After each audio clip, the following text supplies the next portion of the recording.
உலக மக்கள் எல்லோருக்கும் வணக்கம். நான் உங்கள் ஜி கோபால் பேசுகிறேன். இன்றைக்கு நாம செவ்வாய் பகவானுடைய பெயர்ச்சியை பற்றி பார்க்க போறோம். இந்த செவ்வாய் பகவானுடைய பெயர்ச்சி ஆகப்பட்டது 26/8/2024 ஸ்டார்ட் ஆகி 22/10/2024 முடிவடைகிறது. கிட்டத்தட்ட 58 நாட்கள். இந்த செவ்வாய் பகவான் ஆகப்பட்டது ரிஷப ராசியிலிருந்து பெயர்ச்சியாகி மிதுனத்துக்கு வர்றாங்க. அப்படி மிதுனத்துக்கு வரக்கூடிய இந்த செவ்வாய் பகவானால் சிம்ம ராசிக்காரங்களுக்கு என்ன பலன் நடக்கவிருக்கிறது அப்படிங்கிறது தான் இந்த பதிவில் நாம் பார்க்க போறோம். சிம்ம ராசிக்கு 4ஆம் இடத்து ஆதிபத்தியமும் 9ஆம் இடத்து ஆதிபத்தியமும் இந்த செவ்வாய் பகவான் பெறுகிறார். அப்போ இந்த சிம்ம ராசியில பிறந்தவங்களாகப்பட்டது தனக்கு ஒரு திங்கிங், நாம இன்னைக்கு எப்படி இருப்போம், இந்த மாசம் எப்படி இருப்போம், இந்த வருஷம் எப்படி இருப்போம், இந்த மாதிரி கேள்விகள் அவங்களுக்கு வந்துட்டே இருக்கும்.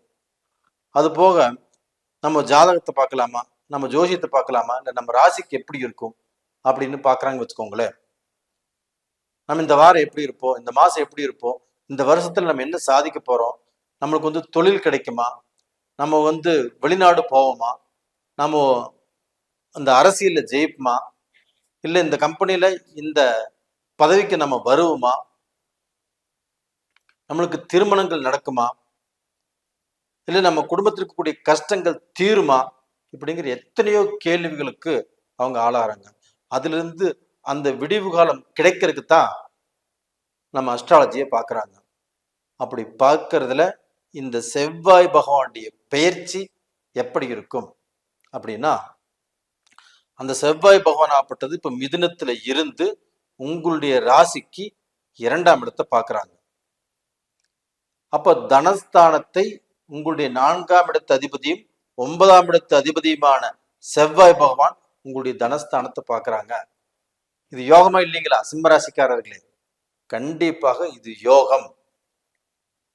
அந்த செவ்வாய் மட்டும் பார்க்கல, அந்த குரு பகவானும் ரிஷபத்திலிருந்து 5ஆம் பார்வையாக கன்னிராசியை பார்க்கறாங்க. அப்ப கன்னிராசி செவ்வாய் பகவானும் பார்க்கறாங்க, அந்த குரு பகவானும் பார்க்கறாங்க. அப்ப அந்த 2 பேர்த்துடைய பார்வையும் கன்னிராசியில் விழுகுது. இது குரு மங்கள யோகம். அந்த குரு மங்கள யோகமாகப்பட்டது சிம்ம ராசிக்காரங்களுக்கு தனஸ்தானத்திலிருந்து கிடைக்கிறது. அப்ப அந்த சிம்ம ராசிக்காரருக்கு அந்த 2ஆம் இடம் என்பது என்ன? படிப்பு, வாழ்க்கை, தனம். இந்த 3 விஷயத்திலையுமே நீங்க ஜெயிச்சிருவீங்க, ஜெயிக்க போறீங்க.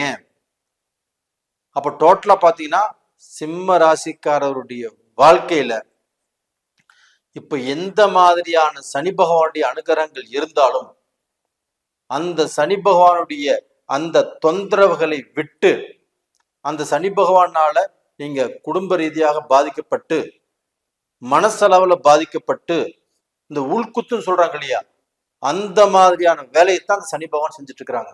அப்போ உள்ள இருந்துட்டே உங்களை உங்களுடைய செயலாக்கத்தை தடுத்து, குடும்ப நிம்மதியை கெடுத்து, உங்களுடைய முன்னேற்றத்தை தடுத்து கொண்டிருக்கிறார். அப்ப அந்த சனி பகவானுடைய அனுகிரகத்துக்கு இந்த குரு பகவானும் செவ்வாயும் சேர்ந்து குருமங்கள யோகத்தை உங்களுக்கு கொடுத்து உங்களை வாழ வைக்கிறாங்க.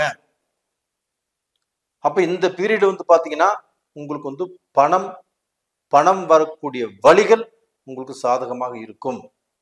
ஒரு ஃபைனான்ஸ் பண்ணி உங்களுடைய பணம் மாட்டிருச்சு, ஒரு பிசினஸ் பண்ணி ஒரு பணம் சிக்கல்ல இருக்குது, அது ரிலீஸ் ஆகல, ஒரு டாக்குமெண்ட் சரியா எழுதல, ஒரு கையெழுத்து சரியான முறையில போடல, ஒரு இடம் வாங்கி இருக்கிறீங்க அதுல பிரச்சனை.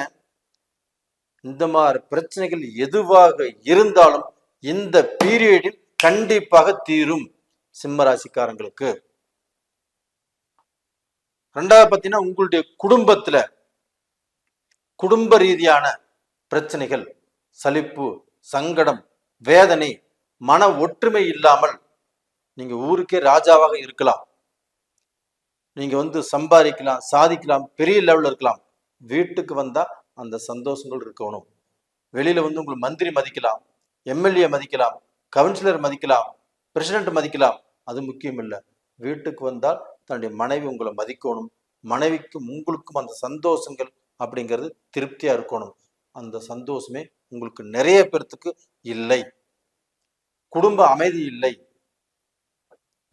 மக்களால் சந்தோஷம் இல்லை, மக்கள் தலையெடுத்து உங்களுக்கு திருப்தி இல்லை, பையன் என்ற பேச்சு கேட்க மாட்டேங்கிறாப்புல, பொண்ணு என்ற பேச்சு கேட்க மாட்டேங்கிறாப்புல, இதனால மனம் உடைஞ்சு மன நிம்மதி இல்லாம வாழ்ந்துட்டு இருக்கிறீங்க.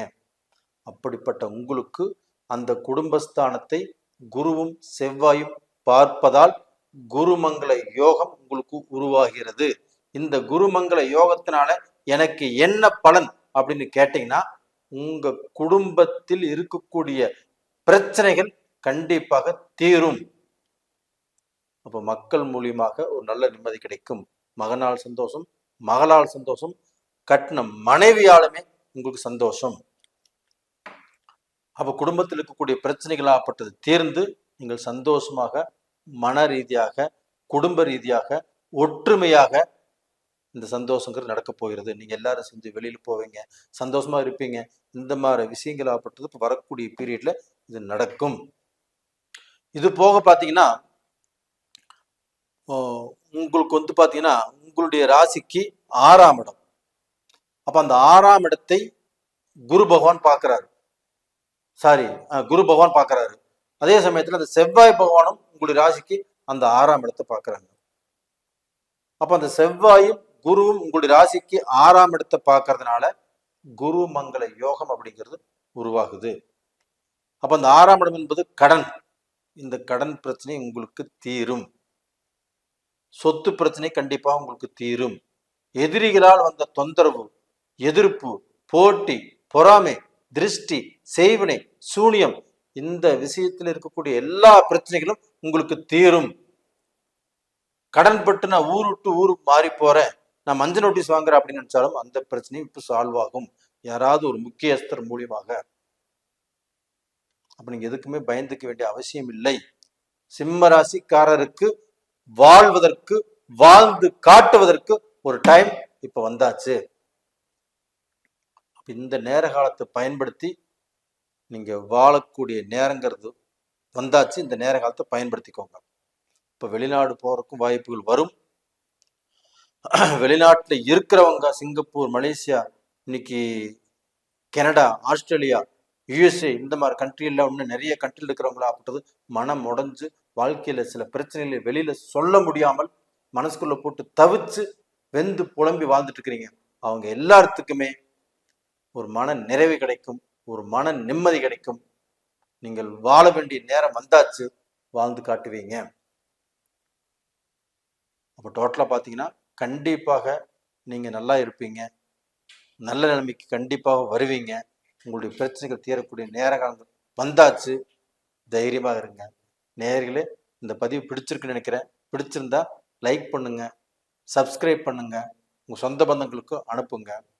உங்களுடைய ஜென்ம ஜாதகத்தில் உங்களுக்கு நடக்கக்கூடிய தசா புத்தி மட்டும் எப்படி இருக்குன்னு பார்த்துக்கோங்க. ஏன்னா உங்களுடைய ஜாதகம் தான் உங்களுடைய தலையெழுத்து. உங்களுடைய எதிர்காலத்தை நிர்ணயிப்பது உங்களுடைய ஜென்ம ஜாதகம் தான். அப்ப அந்த ஜென்ம ஜாதகம் எப்படி இருக்குன்னு பார்த்துக்கோங்க. அப்படி பார்க்கணும்னு நினைச்சீங்கன்னா கீழே 2 நம்பர் கொடுத்துருக்குறோம், கான்டாக்ட் பண்ணுங்க. உங்களிடமிருந்து விடைபெறுவது உங்களின் ஜி கோபால். நன்றி, வணக்கம்.